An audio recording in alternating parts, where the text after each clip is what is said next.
Hello students. तो आज हम आप सबों को कक्षा 10 के एनसीईआरटी गणित का जो एक्सरसाइज 8.2 है उसके जो पहला नंबर का तीसरा प्रश्न है वे हम आप लोगों को समझाने का प्रयास करेंगे। और ये जो प्रश्न है बहुत महत्वपूर्ण प्रश्न है, क्योंकि बिहार बोर्ड के एग्ज़ाम में इन प्रश्नों को कई बार पूछा गया है।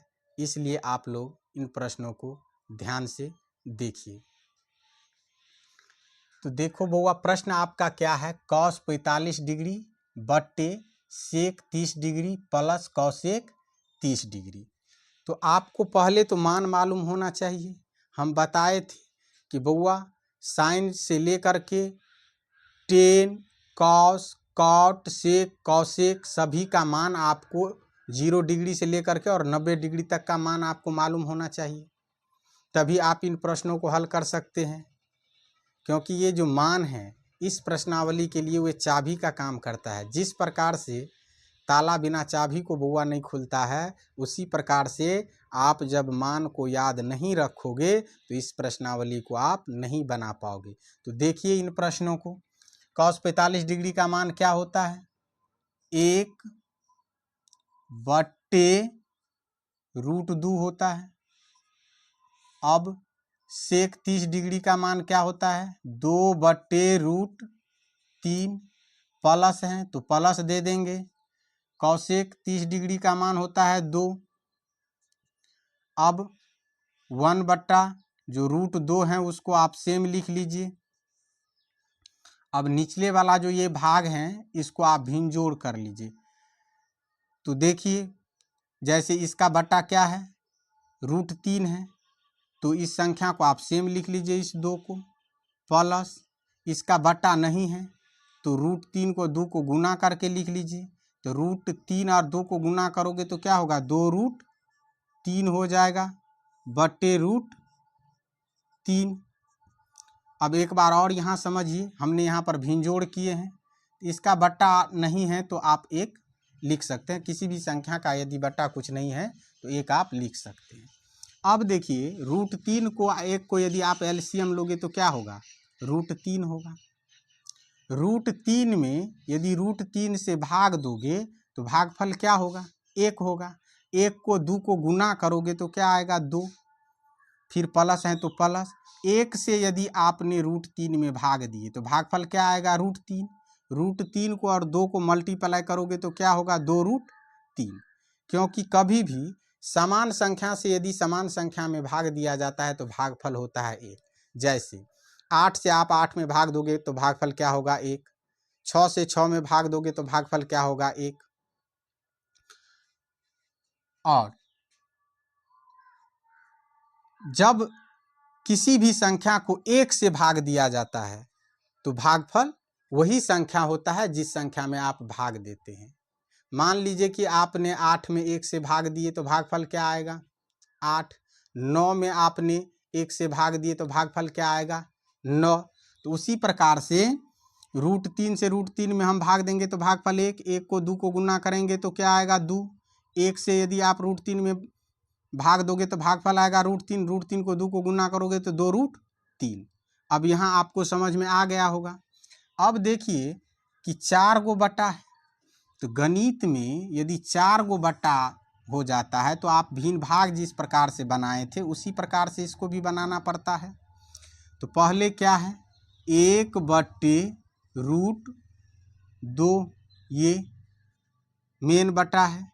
अब इसको जो है नीचा वाला जो बटा है ये पलट जाएगा। ये जो है हर ये अंश में चला जाएगा, यहाँ गुना का चिन्ह देंगे, ये हो जाएगा √3। और ये जो है 2 + 2√3 ये हर में आ जाएगा। तो 2 + 2√3 ये किस में आ जाएगा? हर में आ जाएगा। अब देखिए 1 को और √3 को आप गुना कीजिए तो क्या आएगा? √3 आएगा। अब इसको जो है √2 को इन दोनों से मल्टीप्लाई कर दीजिए। तो √2 को और 2 को गुना करोगे तो क्या आ जाएगा? 2√2। प्लस, अब √2 को 2√3 को गुना करोगे तो √3 दूना 6, यानी √2 को √3 को गुना करोगे तो 6 होगा, 2 है तो 2√6। इस प्रकार से आप इसको लिख सकते हैं।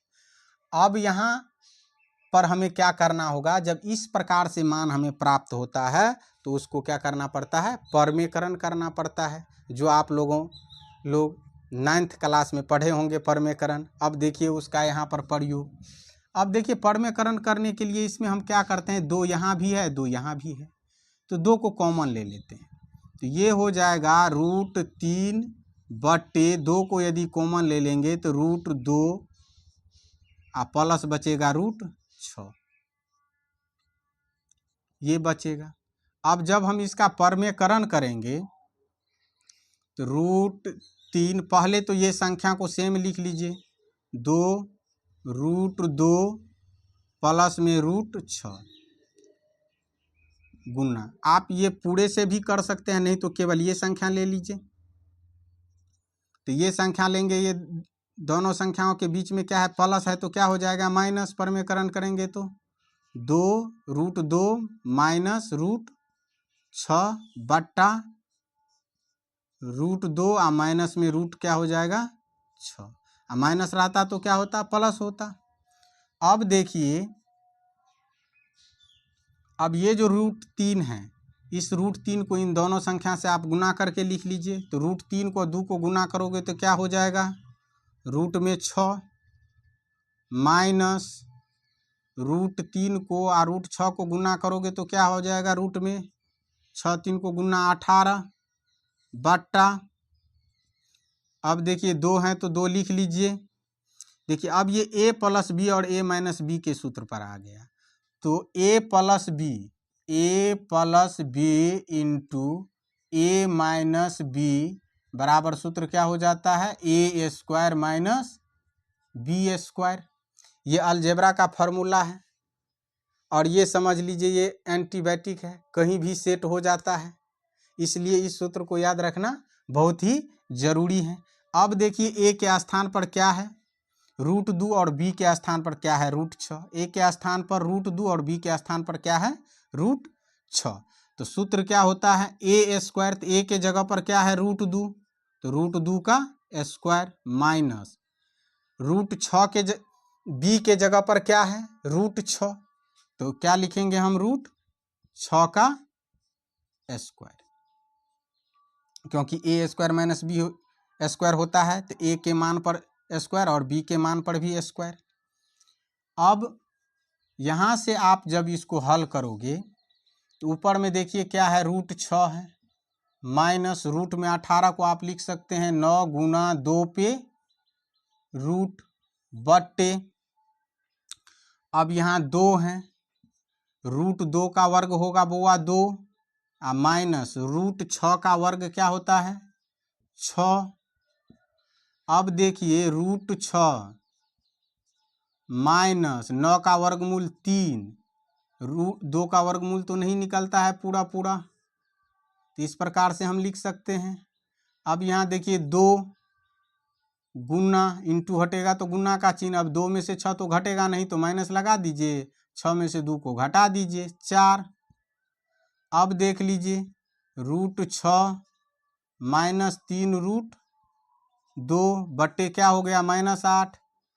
अब यहाँ से माइनस को नीचे से तो हटाना है, तो 2 प्रकार से आप यहाँ से हटा सकते हैं। तो चलिए हम ऊपर में माइनस कॉमन ले लेते हैं, माइनस कॉमन ले लेते हैं तो माइनस वाला संख्या प्लस और प्लस वाला संख्या माइनस, √6 प्लस में है, किसी भी संख्या के पीछे यदि कोई चिन्ह नहीं है तो ये संख्या प्लस में रहता है। तो यहाँ पर हम जब माइनस कॉमन लिए तो ये संख्या आ गया अब माइनस में, और ये संख्या आ गया प्लस में, माइनस में √8 है, ये कैंसिल हो गया।